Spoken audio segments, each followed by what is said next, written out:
Ok les gars, très rapidement en introduction, la vidéo elle va être trop bien. J'ai essayé de la rendre la plus dynamique possible. Je vous partage cheat meal, je vous partage un entraînement, je vous partage mon physique update et j'ai une grande nouvelle à vous annoncer à la fin de la vidéo. Oui, je le mets à la fin, évidemment pour le watch time. Plus les gens restent sur la vidéo, plus forcément ça me fait monter dans l'algorithme et ça récompense mon travail. Donc je t'invite à rester jusqu'au bout de la vidéo, tu ne seras pas déçu. Bon, on a eu un petit problème technique ce matin à la pesée. Moins 1 kg par rapport à hier. Avant-hier, moins 300 grammes par rapport à avant-hier et avant-hier, moins 300 grammes par rapport à avant-avant-hier. Donc on a des soucis et chaque souci peut être résolu avec une solution, à savoir un cheat meal, mais pas n'importe lequel. Là, c'est les collègues qui arrivent pour regarder le match. Quant à le bacon, tortilla, ça c'est nouveau, apparemment c'est pas mauvais. Cheese bacon, je sais pas ce que ça vaut. Ensuite, on a wrap chicken Louisiane. Et vu qu'ils sont très bons et assez gros et assez rentables, un wrap chicken Louisiane peut cacher un autre wrap chicken Louisiane. Et ensuite, évidemment, les frites cheddar bacon XXL. Et on a eu de la chance, même si c'est pas un truc de fou, mais la dame s'est trompée dans la commande. Donc on n'a pas une, mais on a deux boissons. Donc je pense qu'on a 1 litre de Coca Cherry, 0. Et évidemment, le match. Allez, c'est parti. 4 séries de 6-7. Premier mouvement de base pour les pecs. Incliné à la Smith Machine. Donc là, il y a 80 kg au total, plus le poids de la barre, je ne sais pas combien ça fait, 10 ou 20, on s'en fout.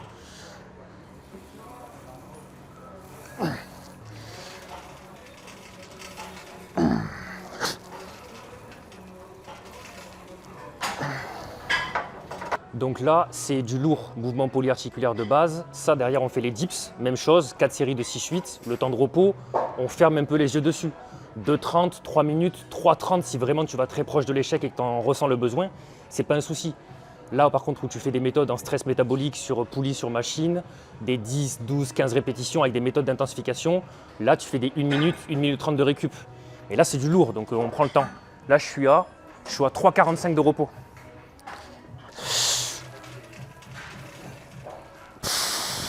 Deuxième exercice, dips, mouvement de base pour les triceps, après celui qu'on a fait pour les pecs. Donc là, 30 kg de lest, pareil, on va chercher 6 à 8 répétitions. Si j'en fais 8 ou 9, c'est pas grave.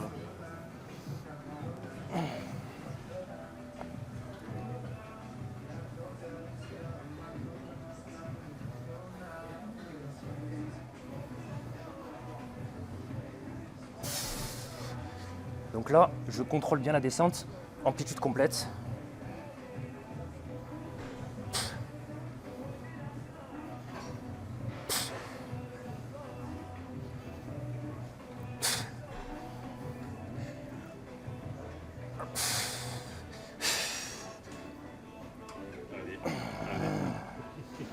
Ça, c'est la position du mec qui était prêt à repartir, mais il se rend compte qu'il n'a pas pris assez de temps de repos, il est fatigué. Donc il attend comme ça pendant 1 minute. On va repartir. Du coup, on va repartir. Bon, ce qui est bien, c'est qu'avec Anto, on a les mêmes charges sur quasiment tous les exos, mais vraiment tous les exos. Donc à chaque fois, dès qu'il y en a un qui est un peu plus fatigué que l'autre, sur une séance, il motive l'autre et on se suit, quoi. Donc là, on a mis 40 à la première série. On va pas mentir, hein, c'était un peu lourd, donc on a mis 30 à la deuxième. Il y a un 10 qui se cache derrière le pot de vin. Il vaut mieux faire 8 reps propres que 5 un peu dégueu, quoi. Et même la 8e ne passe pas. La 8e ne passe pas, c'est dur. Ah, c'est dimanche, c'est Dieu qui donne aujourd'hui. Exercice d'isolation, donc là on a fait un mouvement de base pour les pecs, un pour les triceps. On passe à un mouvement d'isolation pour les pecs, encore un mouvement de poussée. Après il y aura un mouvement d'écarté et un dernier exercice pour les triceps et un exercice d'épaule. Ça fait un peu beaucoup, mais les épaules c'est mon retard, donc j'ai envie de faire un dernier exercice à la fin pour isoler le faisceau latéral. Donc là, comme je suis pas trop sûr au niveau de la charge, je vais mettre donc 30 de chaque côté et je vais faire 2-3 reps. Si je vois que je suis vraiment à l'aise, j'arrête ma série, je charge directement plus et j'attaque. Si je vois que c'est lourd, ça compte comme une série de travail.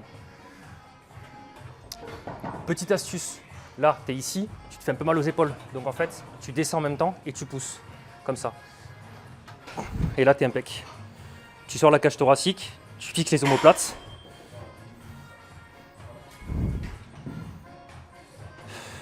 Donc là je vois un peu simple, donc direct, hop, 1,5, 1,5 et j'attaque.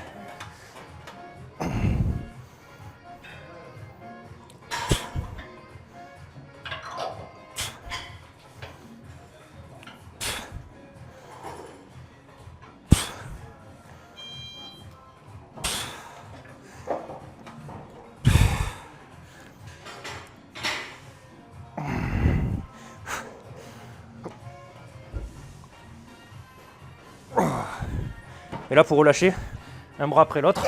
Comme ça, je me fais pas mal comme ça. Donc là, vous voyez, en taux, il ne ressent pas trop les pecs sur cette machine. Donc quand on ne ressent pas trop les pecs, le faire en unilatéral, ça permet vraiment de beaucoup mieux ressentir le muscle, ce qu'on appelle la relation cerveau-muscle. Donc là, il met une main sur son pec, il se concentre vraiment sur le mouvement, on s'en fout de la charge, là c'est full ressenti. On est sur de l'isolation, le travail de force a été fait en amont sur les 2 exercices précédents. Il peut aussi utiliser l'isométrie, le fait de bloquer lors de la contraction, ça permet de bien ressentir un muscle. Et l'excentrique lent, le fait de contrôler la descente, ça permet de bien isoler, bien ressentir. N'écoutez pas, c'est faux. Donc là, quand tu es au poulie vis-à-vis, que tu es entre 2 poids, tu prends un 25 et tu le poses sur le côté. Je te rassure, il ne tombera pas. Tu fais évidemment pareil de l'autre côté. Et ensuite, moi je le fais sans poignée, mais tu peux le faire avec les poignets, juste ici. Et en double contraction, donc je fais 2 fois la phase de contraction.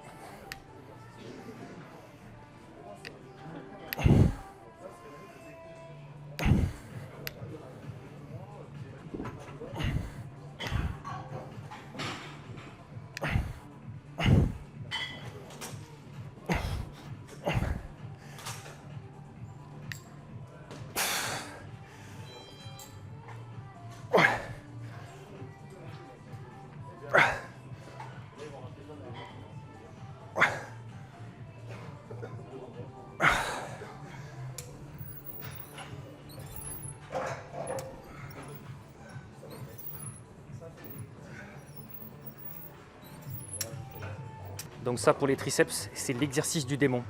Tu peux le faire les 2 bras en même temps avec la corde ou avec une barre, mais tu auras encore plus de ressenti en unilatéral.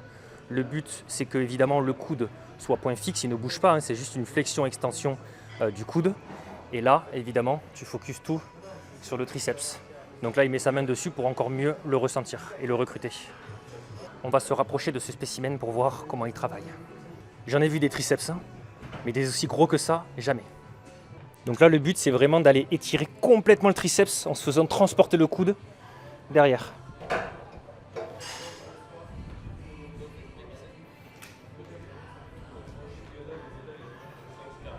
Toujours en double contraction.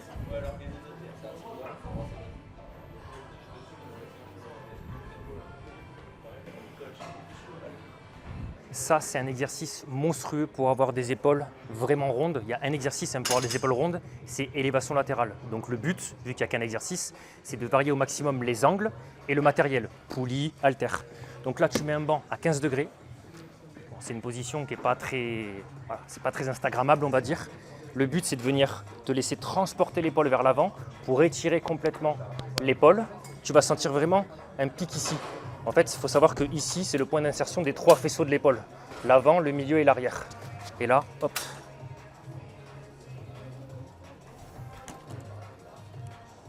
Évidemment, quand je monte, je ne contracte pas les trapèzes. Je ne suis pas en shrug. Et je peux aller ici, comme je peux aller chercher un autre angle. Imaginons ici.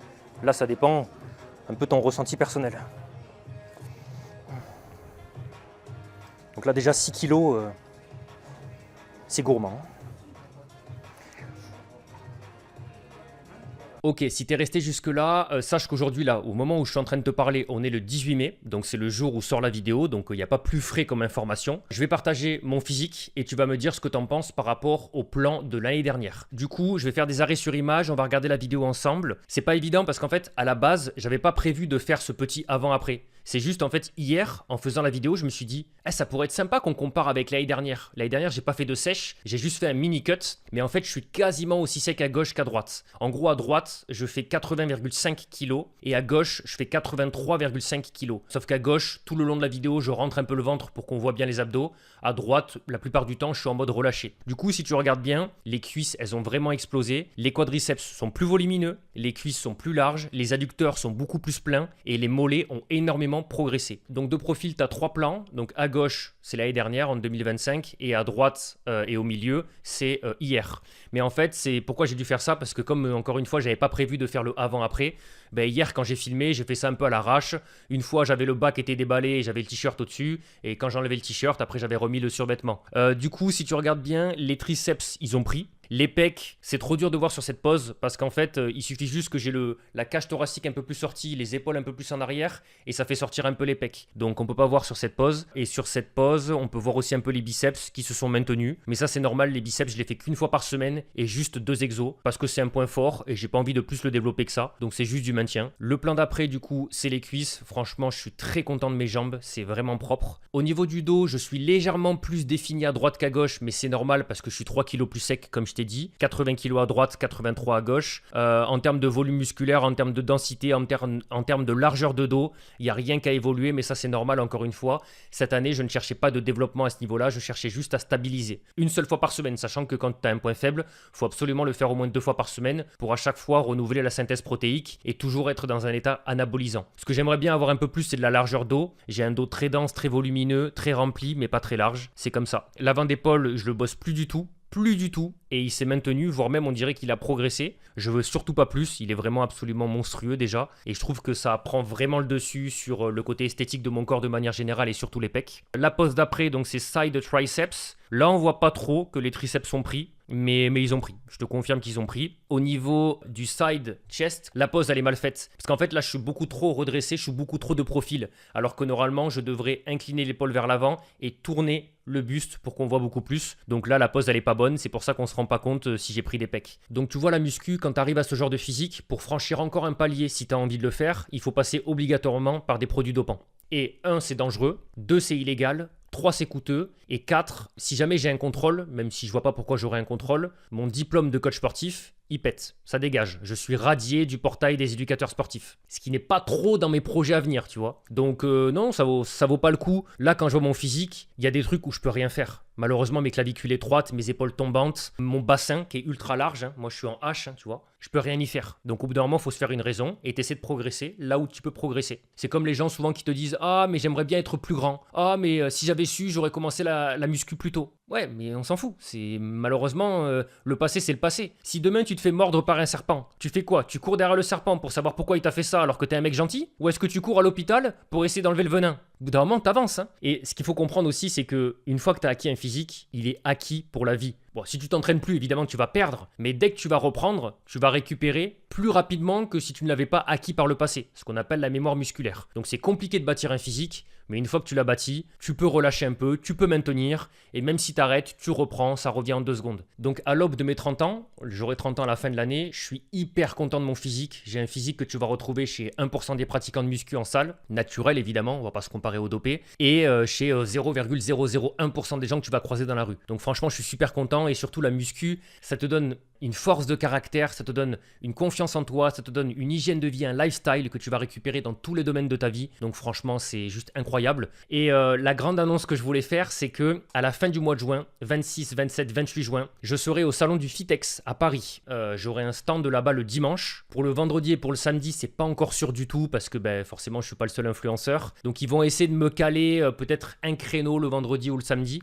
Mais c'est pas sûr. En tout cas, le dimanche, j'y serai. Il y aura 3 places à gagner dans les prochaines vidéos à venir, pas dans celle-là, que ce soit sur YouTube ou sur Instagram d'ailleurs. Alors après, moi, peut-être que je viendrai quand même le vendredi et le samedi sur le salon, même si j'ai pas de stand, parce que étant donné que j'habite dans le sud de la France, je monte exprès pour l'événement, donc je vais pas monter que pour une journée, que pour le dimanche. Je vais dormir chez un pote, je vais passer un peu de temps avec lui, et je ferai un crochet sûrement le vendredi et le samedi aussi pour venir vous voir, même si j'ai pas de stand. C'est tout pour moi dans cette vidéo. Si elle t'a plu, n'hésite pas à la liker, à commenter, à t'abonner, et sur ce, on se retrouve très bientôt. Ciao, ciao.